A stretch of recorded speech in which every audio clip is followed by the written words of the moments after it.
आहे किंवा तिथल्या मत्स्य व्यवसायावर काय परिणाम होत आहे।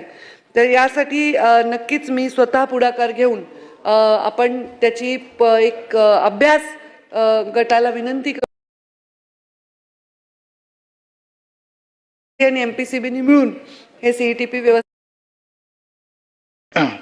ताई त्या ठिकाणी जे रासायनिक केमिकल जे पाणी आहे ते बोरिंगच्या माध्यमातून म्हणजे बोरिंगच्या माध्यमातून त्या ठिकाणी केमिकल पाणी त्या ठिकाणी सोडलं जातं।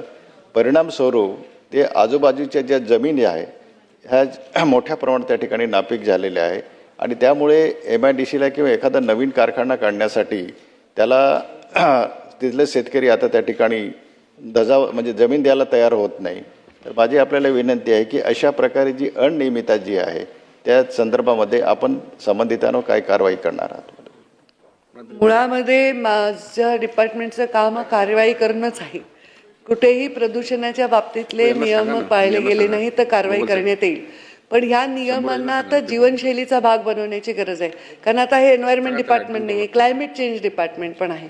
त्यामुळे आत्ताच मी माझ्या सचिवांशी आणि MPCBचे जे मुख्य आहेत अधिकारी त्यांच्याशी चर्चा करत होते की आपण जे पाण्याचं मॉनिटरिंग आहे त्याचं रेग्युलर केलं पाहिजे। ते काही महिन्यातून 15 दिवसातून सॅम्पल न घेता कंटिन्युअस मॉनिटरिंग आपण जसं एअरचं करतो तसं केलं पाहिजे।